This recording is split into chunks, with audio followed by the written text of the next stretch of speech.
Uh-oh. Was that a thumbs up? Does that mean we're live? Yay, we did it. Few minutes late, but we did it. All right, I should say we. I just watched Janet do it. Welcome, Woo! everyone. Woo, we're here. We made it. We made it to the virtual world. Guess what we're talking about today? So, yeah, welcome, everyone. Welcome to Reflect, Recalibrate the podcast. Whoop, whoop. We are your lovely lady artivist hosts, myself, Danny Snyder, and the lovely Janet E. Dandridge. And today, this is part one of the Transmuting Artificial Intelligence Collection. This is a three-part series where we're going to investigate the intersectionalities of AI, art. I almost said like AR, like the same way we say artivism, art and activism. I almost went AR. We will be talking about generative art made from AI, generative AI. But yeah, AI, art, and activism, including the social and cultural impacts. Welcome. So, Janet, how do you feel Wow. about this conversation now that we're here successfully? How you feeling?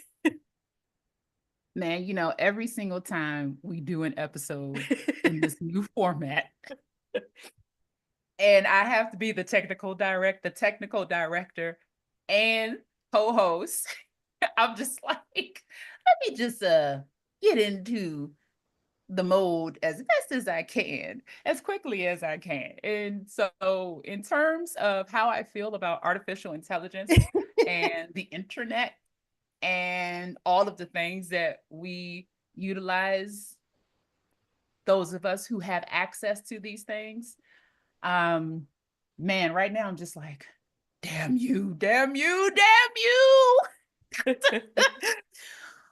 But I know that there are benefits. However, I know that those benefits can be at a cost.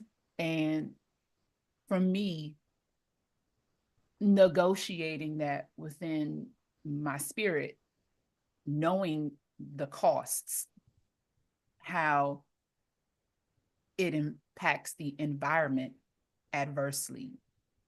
And that's like the major thing that pops in my head when I think about utilizing these types of technologies online. It's just the environmental impact. And then the labor impact, employment in particular. How does this impact people's jobs? Um, because we live in a society where you have to have money to survive. How is it going to impact people's lives? That's where I start. Yeah, it's a lot of questions, Yeah. which I have a lot of questions too. In fact, even to try to do research for today's episode, the more I researched, the more questions I have, and then the more I feel so just dumb about all of it, to be honest. Like it's really overwhelming to me. And just looking up, I was just trying to look up a list of all the different AI softwares that's used for generative AI, particularly for visual images, and I was so overwhelmed by that list in itself. But yeah, I'm trying to enter this conversation being open-minded because I have a lot of fear with AI. Mm. And I'm trying to not be scared of of the future of AI. Maybe I've watched too many sci-fi movies. Um, and I'm so curious about the next few episodes where we're going to talk about artists that are actually using AI, because to me, my instinct has been like when I see an artist using AI, almost an AI using an artist. That's going to be what this conversation's like. But I feel like whenever I see an artist using AI, I'm immediately like, no, that's bad. And I'm coming into this research realizing I have a lot of bias. I do. And I've even thought I understood things and realized, okay, no, really didn't understand things. So maybe I was jumping into a very critical mindset out of fear. And I Hmm. I don't ever want to shame an artist for using AI, and I feel like I've been mentally doing that a little bit. I'm not maybe Mm, projecting that, but that's what's happening in my head. And mm, when I, see on the news that like, oh, I'm automatically following Trump on Instagram, or, like, or, Meta is no longer going to be, fact checking anything, I'm immediately jumping to these very aggressive opinions because it's coming from a place of fear. And I'm trying to be like, hey, let me just take a step back and do the research, see both sides, see all sides, because it's a yeah, very complicated conversation. So, but yeah, that's to be very yeah, honest, that's where I'm yeah, coming from. A lot of fear that I'm trying to like let go of. So, in our interview next week, you'll probably have to Mhm. ask more of the questions than me. In a couple of weeks, right? In a couple of A weeks, couple right? weeks, sorry. I Gotta, so gotta. badly want it to be next week. It'll be You're like, February we need 8th. help. We need I help. know. February 8th. That'll be when we record our next podcast. Yeah, Yeah. part two. Part two. We'll talk about that at the end of this part one. Fear,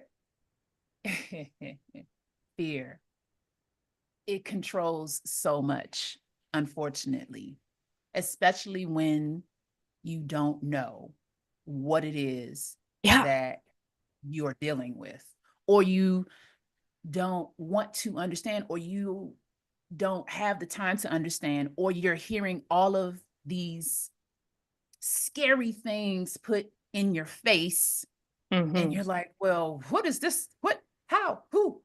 Oh my goodness, help me. And that critical thinking is important, right?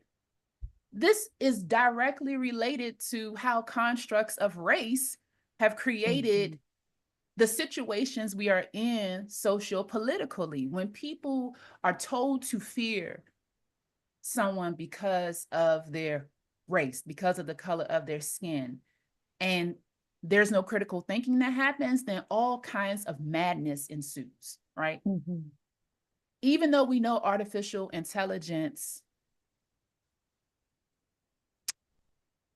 is creating spaces that are not to the benefit of the betterment of humanity, as well as of all beings and our earth, we really do need to examine what the benefits are and how we can use Hmm. them Hmm. in or use them for good. I'm thinking about students and the use of artificial intelligence for projects, for art Hmm. projects. Initially, I was thinking, if you're going to use AI to do your work, is it really your work? Hmm. Then I started thinking, well, how can you use AI to assist you Hmm. in creating work? How do you do this in a way that you are still being challenged intellectually and artistically so that you can grow as an artist and as an individual while using this resource? Then thinking about the ethical elements, right? That's all within that, the ethical elements, and having those conversations with people so that we can truly investigate and examine how we can utilize this tool to the benefit of our work and creating things that maybe we couldn't create before, to the benefit of humanity, creating um, whatever it might be to help people. Hmm. How can it help? How can it help the earth? So at this point, thinking about my students, I asked them, okay, if you want to use AI, why do you want to use AI? How can that help you? What can you not do on your own that AI can do? Hmm. And which software, which program are you using? Where do you know where this information is coming from? Which or what is the prompt? Do you know how to speak to the AI to get what you need so that it is your creation and it's not necessarily pulling from someone else's work to Hmm. create it?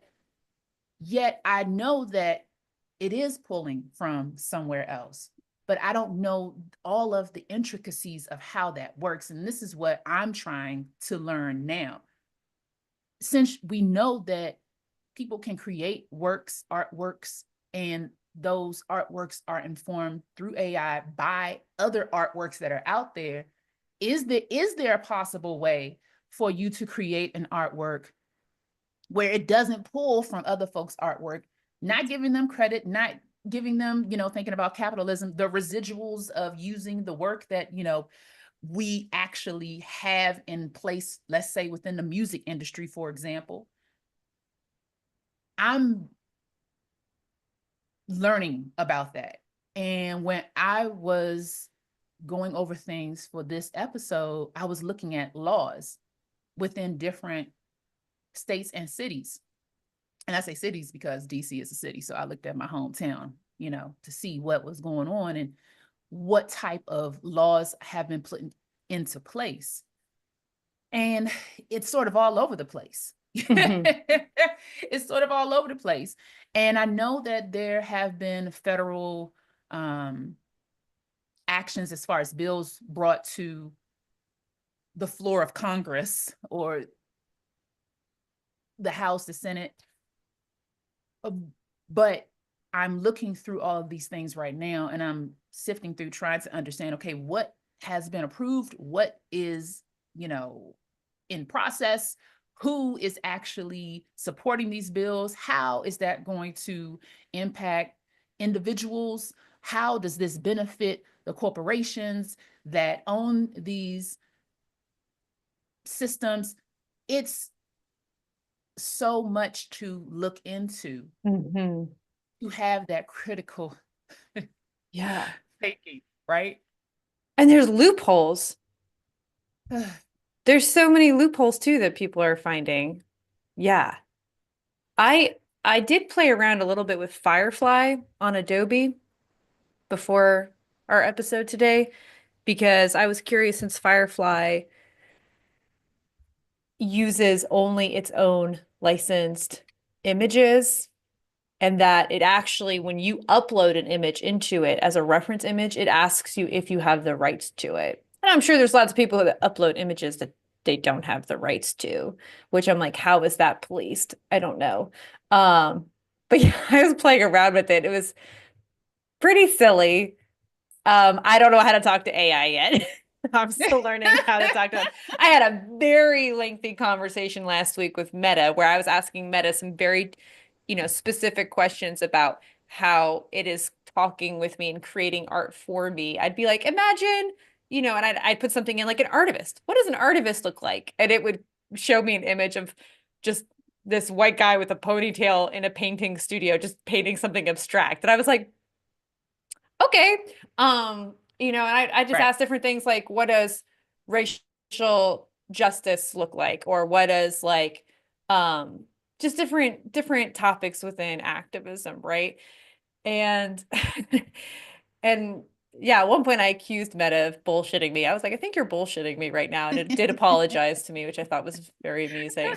But yeah, it just was weird because, like I'm looking at like Meta's mission statement about connectivity and community and using words that I see like in the nonprofit sector. And I was like, this is like hurting my brain. But again, it's like I'm coming from this place of I'm just not trusting any of it. And I do think like a part of it is just like maybe I'm getting old and I don't want to learn new technology. There totally could be that Oh too no. within all Oh of no. this. And I'm someone who loves technology too. Like I Mm-hmm. use it. I love Photoshop. I love InDesign. I love like editing video. I don't really make a lot of music, but when I have, I love using different softwares. But Oh, it's Well, every software thing now has this AI feature. And I'm like, I never tap it. I never click on it. Like I've seen this thing in my Adobe every time I log in. It's like, hey, check out this Firefly thing. And I'm like, no, not for me. But I'm trying to actually play with it just to understand it better because that is something I'm realizing. It's like, until I'm like trying it and until I'm like really in the realm of it, I can't really judge it. And I am wanting to judge it. I'm mentally judging people who are using AI and I'm trying not to do that and to see how it could, like you said, be a tool for people, even if it's just like, how can I brainstorm some images, just some conceptual images, and then go from there. But going back to what you said about like, why do we use it? Why might we need it? I could see some benefits of like, yeah, if I can create some conceptual images really quickly with AI, and then great, once I've pitched it to my client, go from there to like produce a video, whatever it is, I could see, wow, that's giving me a lot more time to now make the art. But I do think about my students who, when I ask them to create something, the first thing they want to do is go onto Pinterest and look up what other people have already done. And sure, I remember when I was in music class, we had to learn what the classics were. We had to learn what the techniques were of Beethoven, of Mozart, of whatever. You know, I'm like, yeah, you need to learn those techniques and practice those skills in order to find your own unique expression. But it just feels like a lot of cheating to me. It feels like I'm ah, cheating the system and I'm learning, quote unquote, learning faster and I'm being able to create faster, which is the same thing what AI is doing. Like it used to be, what was that one platform or that one app that everybody was obsessed with? I think it was like Lumas. I can't remember the one that like Lenza, that was it. Lenza, where mm, mm. everyone was making these self-portraits of themselves with Lenza. And I remember my ex made one actually, and I immediately was like, no. Like my instinct immediately was like, this is bad, this is bad, this is bad. And then suddenly everyone I felt like was doing it.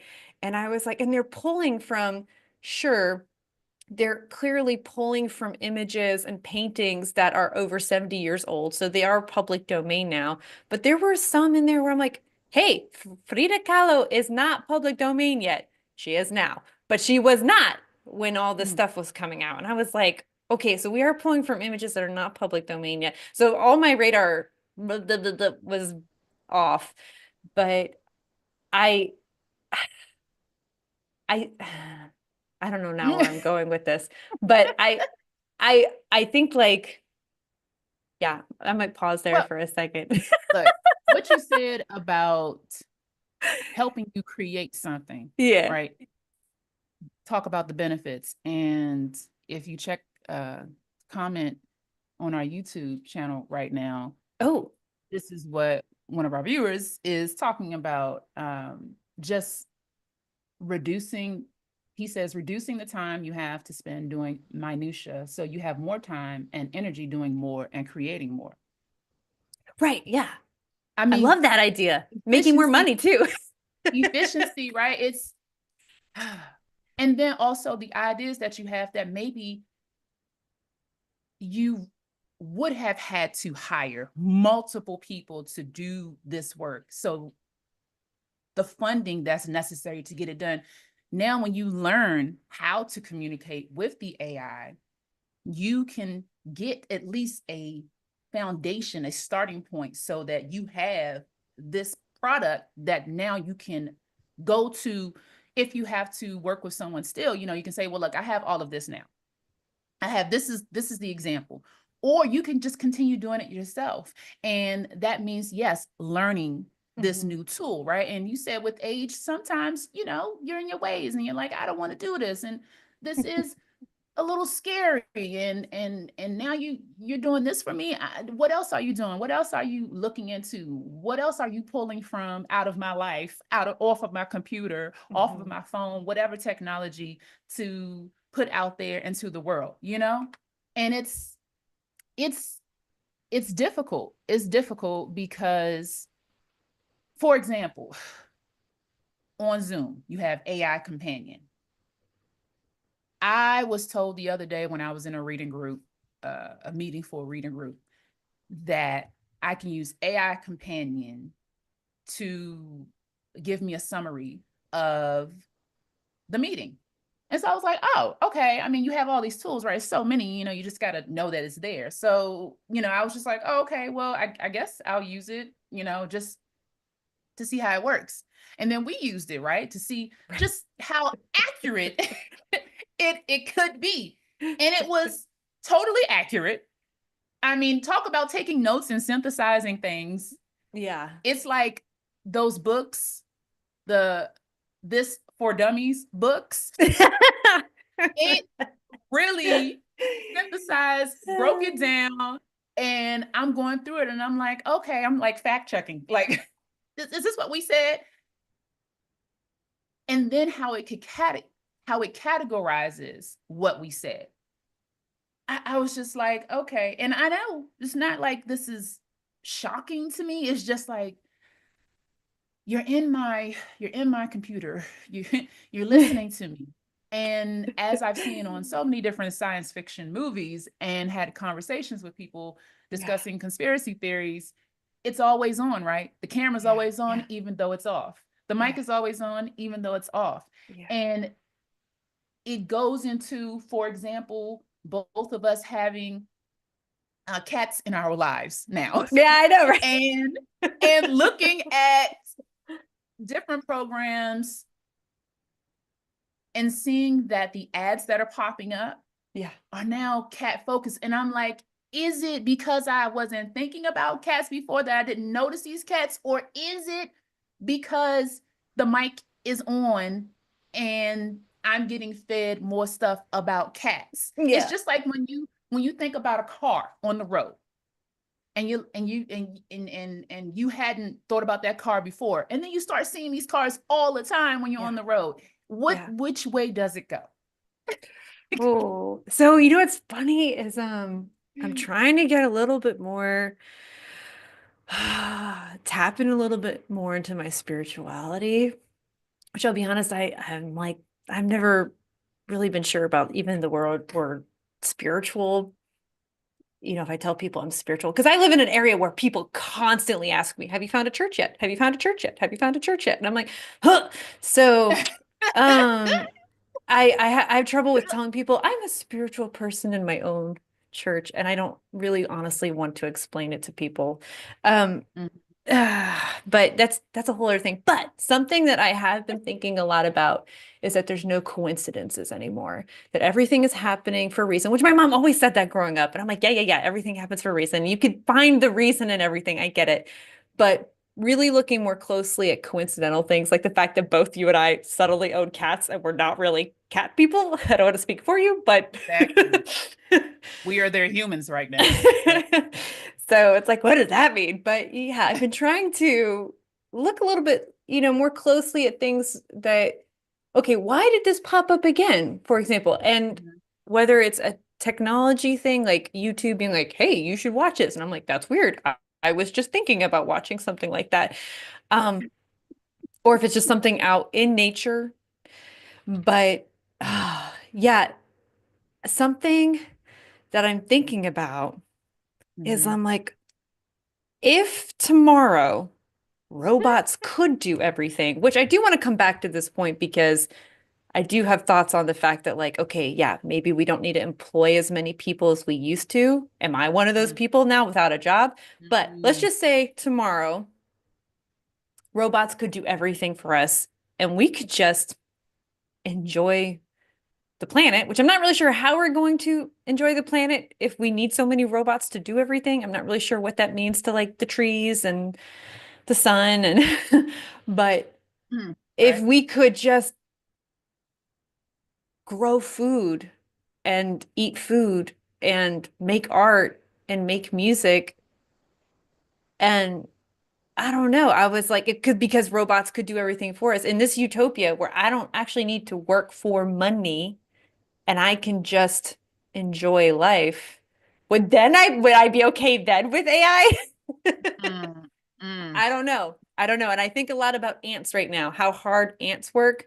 And I was like, and I think how long it takes a bird to create a nest, this beautiful, intricate nest.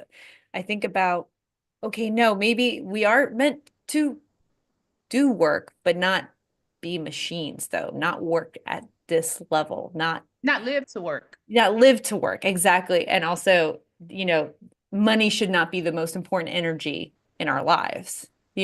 So these are other things like we're talking about questions. These are the other weird existential things that are But you coming to know my what? brain. Intersectionalities, right? Intersectionalities. It's all related. It's all related.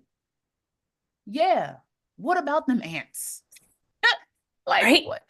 I'm I am Do you think ants live to work? yeah. I think they might. There might be some I think creatures it's that live to actually, work. but it's not work. It's not work, right? It's the obligation that they have to their fellow ants to create Mm, a world that works for them, mhm, that mhm, provides them with what they need, gives them that purpose of I am helping my fellow ant, mhm, mhm. right? So thinking about what you said, not having to focus on survival because of Yeah, money, yeah. but helping each other and saying, "Oh, okay, yeah, I can make this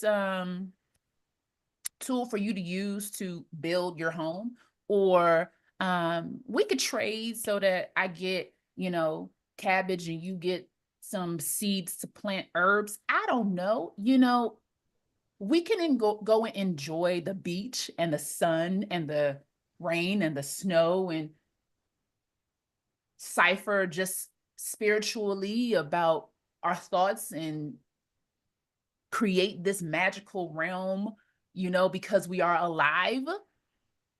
But because we have all of these factors that are built off of the constructs of imperialist, patriarchal, capitalist ideologies, that space to be able to enjoy life in that way, it's it feels sometimes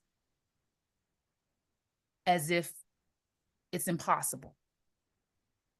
It's impossible to appreciate and enjoy. When people are talking about having to utilize social media to thrive in their business, it hurts because if you don't want to be in the space of social media, if that's not who you are, right? Going back to why we live, if that's not who you are, why can't you thrive outside of the social media space? And I'm not going to say that no one does, but in this day and age,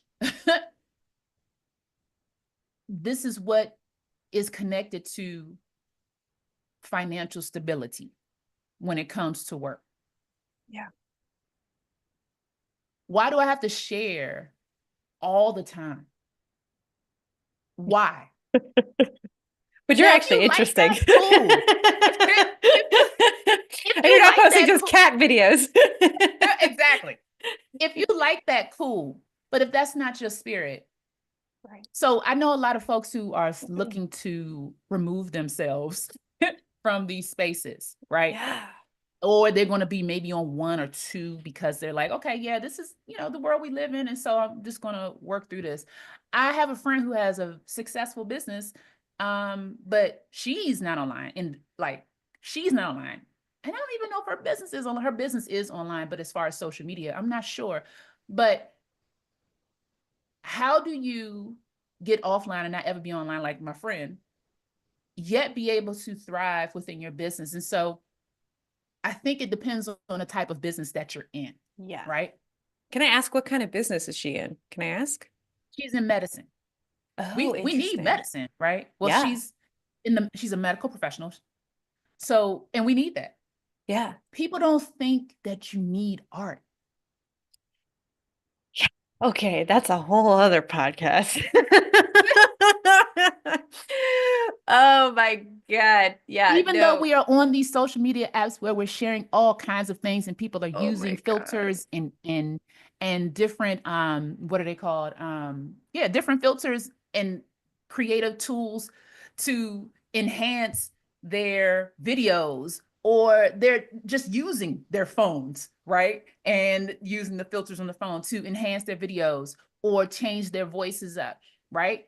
Or, we're watching television programs. We are using apps that help us draw and give us templates to create posters and things like that, right? But I think the general consensus, especially I can speak to the United States of America, and it's not. It might be better than I think, but I just feel like in the circles that I'm in, the institutions that I work within, outside of the art institution, folks, it's just like, oh, what does art do? Like it's here for me to enjoy, and but it's not. It doesn't really matter like medicine, Mm. even though art is medicine. Oh yeah, 100%. 1,000%. Yeah. Oh, yeah. This is one of my fears is that with the continued, crazy amount of production of AI art, art, um, Hmm. it makes me wonder if artists will become obsolete. There will be enough in these databases. Now, I keep thinking back. Okay, so this is where I go back to labor, right? And I'm like, am I going to have a job anymore, right? I keep thinking about when I was a kid learning drums and hearing music that used drum machines. And this, early 90s when I'm starting to learn drum set, right? And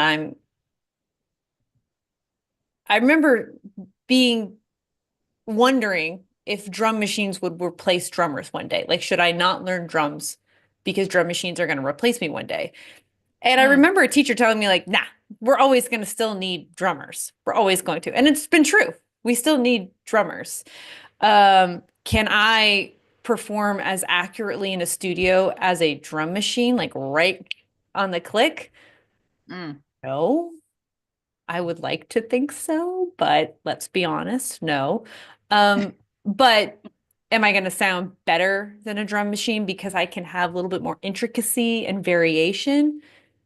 Depending on like if that's what the song wants and requires. Some people don't. They just want that boom chick, no variation. They want you to sound like a drum machine. To me, that's kind of boring.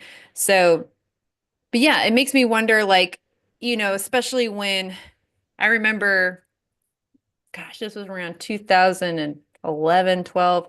I was dating this audio engineer who we were composing music for this movie I was doing, and he was showing me this crazy.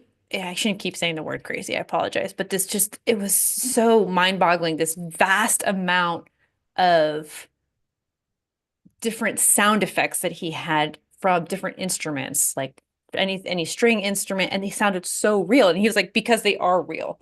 These were recorded by real musicians on real instruments. Um, they sounded so real. Because, for example, like a marimba, it's really hard to record a marimba, but to also get a really good marimba sound effect, if you look up on these different databases, right? But some of the effects that he had, I was like, wow, that sounds like I'm in a space with a real marimba. And again, mm, thinking like, is this gonna replace me one day? mm. But he's like, well, no, we still need the musician to record this. So That's my hope is that like it's not going to become obsolete, that we're still going to need these and maybe there will be some cultural shifts. Like I'm wondering, will it be really punk rock one day when everyone's like F social media, I'm taking a break from it and we all go back to zines? Like that would be amazing in my opinion. But, you know, my Well, friend, she brought up you to know, me Zing's been recently. digitized. I know. But my friend, when I mentioned that the other day, she was like, well, you know, think about all the cool artists and people that you found on the internet you never would have found without social media. And I'm like, I guess that's fair, but I'll be honest, I really don't use social media that much. I post when I have to, and I don't ever go through feeds. I don't ever look at what other people are doing until it comes time to research something, then I do. So, yeah, I don't know. I'm not sure. But my hope is in our utopia, if AI does rule the world, that at least the art won't be obsolete, even though maybe at that point in my utopia, there everyone will see the value of art and why it's as important as medicine. Actually, why we even use it in medicine, you know. We do use art in medicine. Yeah. Yeah. People like don't know this and realize this. Oh my gosh. I mean, when you're cooking, it's an art form, right? Like, Right. and it's not about, oh, this is graphic design, or this is painting, or this is photography, or this is mixed media. It's the process, right? The art is in the process of how you think, right? Now you get this wonderful, hopefully, product out of that process, but it's about that process. That is the artistic mind. How do you think? How are you thinking about this work, about this process? How are you thinking about making this object, making this food, making this medicine? You know, does how do the components come together to create what is necessary, what you need and what you want? The artist mind, Mhm. right? So that whole idea of artists becoming obsolete. Oh I'm not man, saying it's it's gonna happen. I'm just that's a this is fear. just but just I'm just the, not the trying thought, just the thought, man, is I'm it's sorry. really painful because it's as if, people don't think. Nah, I shouldn't say people. I need to get out of that because it's not Yeah. like everybody, and I'm being very general, but there are folks who do believe that you can do all the same things with technology that a human can do. Like what or I should say it like this, like what you were saying, Danny, the drum machine can do it better than the human, right? Yeah. And that's where they are, and that's where they land, and they don't go any further. And so they're like, we have to keep this technology moving forward. I'm saying, okay, cool. You feel like this is the technology. We need to keep it moving forward. We need to utilize it. Great. But let's think about how it impacts the human. I just want us to think about that. Just let's think about this so that we can utilize it again, as I've said before, because it really is my main concern. How do we utilize this to the advantage and not to the detriment? Mhm. And that is my concern. I, and I just don't feel like corporations are considering that. Just don't feel like Mm-mm. it's being considered. Mm-mm. It's not being examined in the way that it needs to be. Mm-hmm. Mm-hmm. Mm-hmm. Or there some corporations are like, hey, we're gonna do this thing without having really tested it, without having really looked at the consequences yet. That also kind of scares me. And I'm like, well, are you ever going to know until you put it out there too, I guess. Like I think about that as an artist too. Like I just got to put it out there and just see what happens, you know. But Mm-hmm. it sometimes feels irresponsible, sometimes really irresponsible. And my brain's going off in a couple of different directions. But I'm thinking about impact. Like I'm trying to think like how it might positively be impacting people because I'm so focused on the negative things. Um, and I'm trying to think in my life, it's probably impacting me in ways I don't even realize because it's in like I said, everything I go on now, there's an AI feature, AI feature, AI feature, and I'm like, ha, and I avoid it. And I'm realizing if I'm wanting to really have an opinion on it, I can't avoid it. I got to get into it, and I got to study it, and I got to see what it's doing, and interact with it. But I'm wondering like for you and for me, maybe you already have an answer for this, how it does positively impact you. Because I don't really use it or don't realize I'm using it. You know what I mean? Well, look, all right. So I use Canvas, right? I use Canvas to help in speeding up the process of creating documents to share in any of the arenas that I work in, documents that we need to promote an event or Hmm. documents that I need to share with my students. Hmm. And one of the benefits of Canvas is that you can have a live document. So if I need to go back and I need to update something, you know, I can do it quickly. It updates automatically because I embed the code into the space where the person who I'm sharing it with can see it and they'll see the live updating.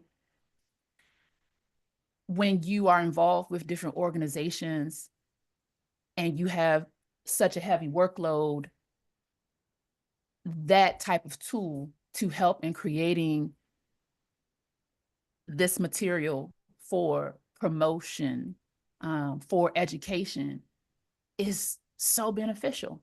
It's so beneficial. And then it does free up my time to do the other things that I Hmm. need to do. Hmm.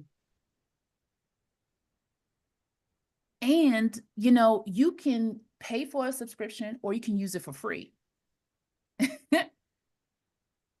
So that's the first benefit that comes to mind. Hmm. Hmm. Positive impact. The workload is reduced. Yeah. I, that's the first thing. Hmm. I'm thinking about the other positive impacts. Yeah. Which, Oh, I do have. oh, go ahead. Go ahead.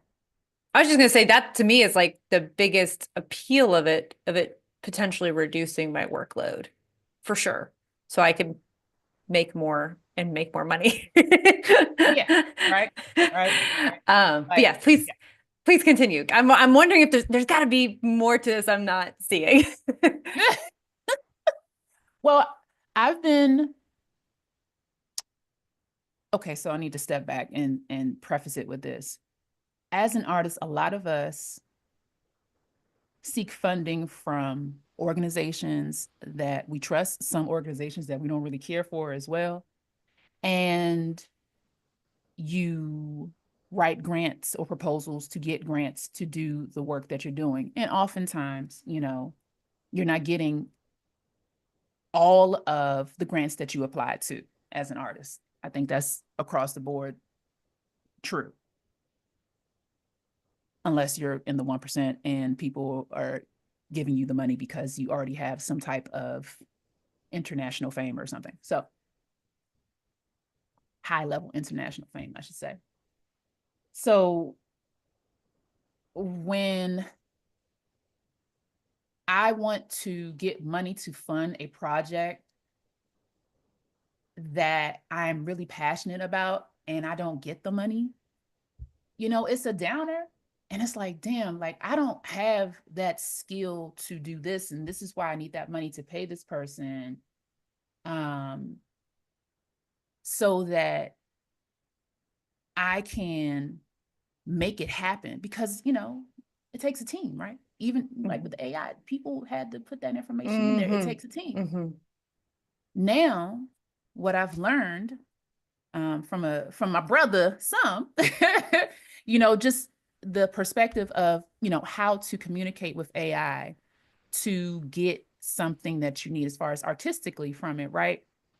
And through communicating with an AI program, I was able to determine how to do this work without needing to have the huge budget Oh, that I I see. thought Yeah. I needed. Hmm. So communicating with AI and all the information that is put into these systems, it was able to tell me, okay, you could do it for this cost, because I specifically asked, how can I do it on this budget and make something high level with a limited budget? Wait, And that's, go you ahead. asked the AI how I can save money? Yeah. You talked to the AI, I was like, hey, can I do this with this much money? Yep. Yep. Yep. And it gave Okay. me specific products Oh, that I would not have known about. I could have done the research on my own, like, and just gone through all the motions. But since I was learning how to utilize AI, learning how to communicate effectively to get information back that I needed, I was able to just off of just learning, like, just, you know, some showing me how, I was able to get this information that's of so much value to me, because now I'm able to do that work. It's still going to cost money, but I'm able to do the work and create the artwork without having to get that grant from that organization that hmm. has 15,000 applications and then doesn't want to tell me why I didn't get the money for the grant. So Yeah. I can just go ahead and do it myself. Right, which is a whole other thing, other a podcast episode too, is the whole grant writing Mm. process. Because, Oh my gosh. oh my gosh, that takes more time than doing anything else. Yep. Mm-hmm. And and I guess people are using AI now to write their grants, which, okay, yeah. Yeah. But One of my girlfriends, Shayna, I think she just had a course on how to utilize AI to write grants. I think that's something that just yeah. came up. That to me is very alarming also. Oh, my hair is um I was going to ask you a question to go back to that. So, okay, I was going to say you've mentioned some twice. People might be really confused. Should we say who some is? Yeah, let's go Can ahead, because Yeah, it is yeah. like about to hit the top of the hour. So I think we can go ahead and, Just do it. crack that open. So in our next episode, which is part 2 of the Transmuting Artificial Intelligence collection, we will be chatting with my brother, who does everything. Like, he's a polymath. I mean, he's an artist, he's an activist, he's an ethicist. We have a list of titles that we can share with you. But he is the person who I'm referring to when I say some. He is actually running a business where he helps individuals understand how to utilize AI. He helps with that critical thinking. He helps organizations in understanding the impacts of AI within art. He talks about and helps in the decolonizing of artificial intelligence. And so our part 2 is going to be with him, and we're going to be asking him, these questions, and having a conversation, a robust conversation about these things, so we can further understand how it does impact art. So just so y'all know, because I keep on saying some, and you're like, well, who was some? Who was this person? Somewhat, some of way. Some of what? Some of Yeah. SUM, right? Yeah. SUM. Yeah. And Mhm. that's going to be on February 8th, 1 p.m. Eastern time. And I really encourage people to check out his Instagram, which is SUMKILLA, some killa. And if you go there, you can find his campsite page. So you can find all the links, all the pages of the different things that he does. You will spend a long time going through it all. But yeah, the thing that as I was going through it, through his stuff, the thing that was really interesting to me was, okay, if I can see the potential evils of AI, if I can see where it can do damage and have really strong negative impacts, so that I can be a part of making sure that that doesn't happen. Again, being within the world and realm of AI, involved in it to help steer it and train it to do good things, to have good impacts. I was like, oh, that's activism. So I was like, that's very appealing to Mhm. me. And I want to learn that. That's the one thing I really want to get out of our interview with him. Yeah, yeah, yeah. It's important to understand that. um, I have many questions, thinking about open source AI, and is that the solution for decolonizing AI? I'm interested in uh him sharing about his latest album and his use of technology in developing that full holistic album sphere, House of the Red Solar Sky. I am thinking about, I think a term, a phrase, AI for the people, Hmm. um, Hmm. and also that critical examination of AI. What does that entail? Helping Yeah. people understand, how do you critically examine that? Give me a checklist, right? Yeah. Like, okay, how do I go from step A to step B to C, D, and so on and so forth? Right. I think that's beneficial to folks. And so I'm definitely looking forward to um, that conversation. Yeah. Yeah, I don't want to be like a just a punk ass devil's advocate or whatever. I don't want to just constantly be like, no, no, no, no, no. I do really want to be open-minded and I do really want to try it, but there is this fear of like I'm going to try it, I'm going to like it too much. There is that also. Because even What's for wrong with example, liking something too much? I guess everything in moderation. I well, I don't. guess I wonder like how many artists at first are like, "Oh no, AI, bad, bad, bad, bad," and then they try it, and then they're like, "Oh no, good, good, good," and then they start cheating. And that's what I say. It's cheating. Y'all are cheating. You're not doing the work.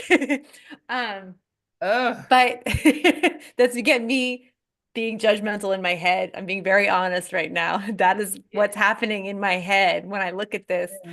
But yeah, so because I think about, for example, like collage. I love making collage. I love it. I love cutting it out. I love gluing it. I love decoupage. But when I learned how I could do it on Photoshop, taking different images that I find on the internet, so I could get that exact picture of that tiger that I want, or that exact image of these waves that I want, and I could put it all together. I kind of felt like even though I was doing it for me, I wasn't selling any of that work. Collage is just something I do for me.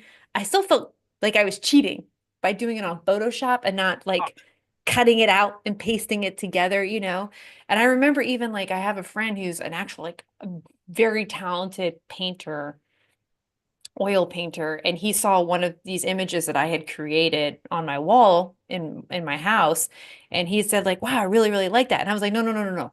That I did in like a day. Like it does not nothing like what he does, which takes like weeks." And in my mind, it's like, "No, this is not good art. This is just something I did for me. You can't like this." Like I told him, oh "You can't no. like this." Oh no. He's Oh like, "No, I no, do Danny. like it. I want it." And I was like, "No, no, no. You don't understand." Danny, it's a tool. You're still doing the work. You still have to look for that perfect tiger image I and that know. perfect I know. wave image. And you have to know and understand aesthetically how to put it together. Photoshop is a Right. tool. Like Right, it's but a, this is sorry, I shouldn't interrupt you. go ahead, go ahead. This is where I wonder, like, I think I value the process with the hours. That's something related to how we've learned. Right. We've been taught that labor, Right. the bootstraps situation and the 8 hour workday is what Hmm. matters. I think that's what that's connected to. And we have to remove ourselves from that because, again, right, with the AI efficiency, yeah, it doesn't have to take 8 hours, right? And then if we're on Photoshop, it might just take 8 hours because we still are using our artistic minds in the process of how does this image work with this image? How do I overlay? How do I underlay? How do I how do I filter? Whatever it might be. So we have to understand that we're not cheating. We're not cheating. Unless somebody is using something and saying it's theirs and they don't give any credit and they're like, yeah, whatever, I don't know what you're talking about, and they lying, I'm like, use the tool. Yet again, we have to critically examine how it is impacting humans, beings, the earth, adverse. We do have to examine that, because then that means we can improve upon it and make it better so that it doesn't have those adverse impacts, hopefully, but to all the folks out there, look, Photoshop is cool, you know what I'm saying? How about Adobe just, make it like a, I don't know, a free version online for people so they can access it, you know what I'm saying? I don't know, maybe there is a free version online. I haven't seen it, Oh, I thought but you were gonna say maybe they could sponsor us. they could do that too, you know what I'm saying? But again, looking into the people who artists go to for funding and how they are contributing to the adverse impacts of technology within our society. It's hard, man. It's hard. Like, it's hard to be able to create in the digital space and not think about the adverse impacts. But Danny, it's all right. You don't have to work 1,000 hours for something to be of value. You don't have to do it in the quote traditional way for it to be of value. You are adding a new skill set, right? When you learn how to use this new technology, this new app, this new program, whatever it might be. Yeah. I'm working on it. All we can do. All we can do is work on it. That's all we can do. I'm working That's on it. me. I'm working on a lot of That's things it. on me. Oh, yeah. No, because it's like we were talking earlier, you're learning the harp and it's hard to find time to practice a harp. I'm trying so hard to learn Spanish. It is hard to sit down and find time to just focus on my Spanish homework without any other distractions. And if I could figure out a way to carve out that more of that time and not feel guilty, maybe that's another root here. It's not just fear, it's guilt. There's a lot of guilt Guilt. What there. is the guilt? What is the guilt? What is it? Tell me more. Oh Share no. more. No, we're at the 2 minute time marker. No way, Janet. It's not that kind of a show. I've already been too vulnerable in this one. But I'm also trying to be vulnerable too. I really want to hear people's real opinions, what they really think of this. Like for me right now, if I could just jump off of social media, I would. And I guess I could, but I do feel a lot of obligation to use it. I feel a lot of obligation to use it. And I do still see the benefits of using it, of course. But right now I'm just like, everything that's happening in social media is freaking me out. And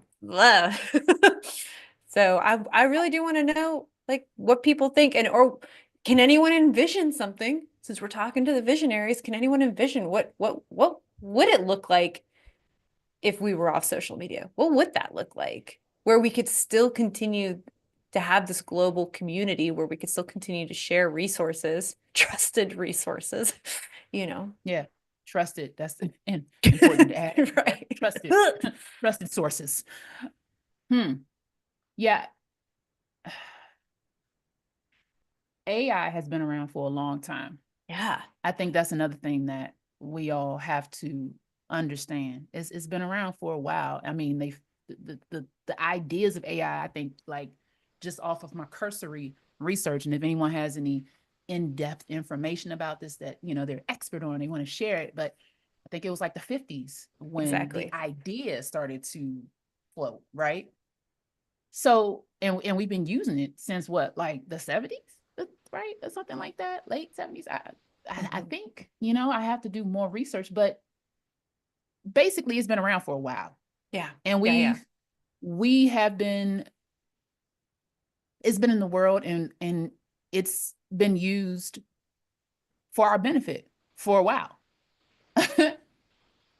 And I think that we all don't know that it has been around that long and that we have been using it to our benefit for a long time, Yeah, exactly. right? We don't even know how. Yeah.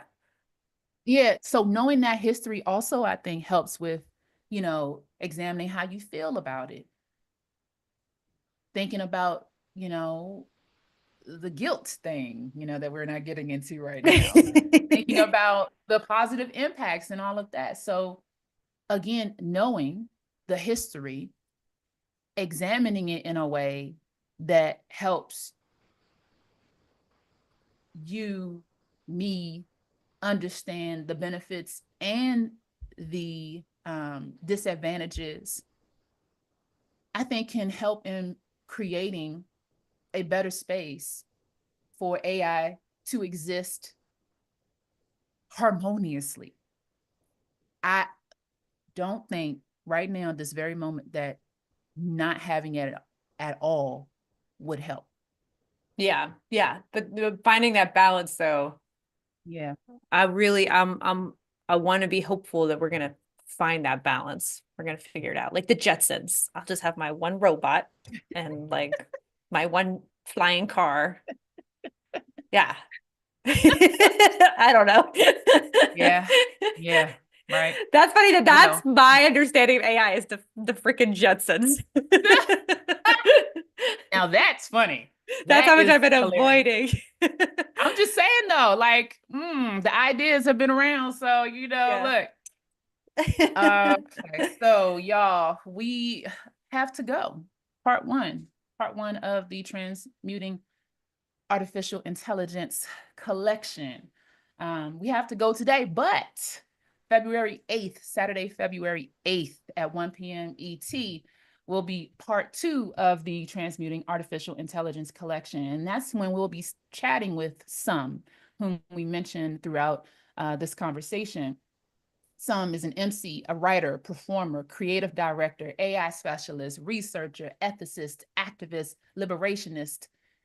So you can get a taste of his work by looking up Some Killa, SUM space, Killa, Killa, on Instagram. And you won't want to miss this because it is going to be mind blowing. All right. So again, the episode is on February 8th, Saturday, February 8th at 1 p.m. Eastern Time. We'd also like to remind our listeners that this podcast is funded by the two of us and your donations. So please help us keep our podcast going by making a donation through our PayPal link in the show notes below. All right. So thank you all. Thank you all for listening in. Please tell a friend. Remember to subscribe, like, and share. And you can also, if you're in your car, you can listen to it on YouTube, but you can also listen to on any of your streaming services. Just look up our podcast. All right. So enjoy the day and thank you for tuning Thank in. you.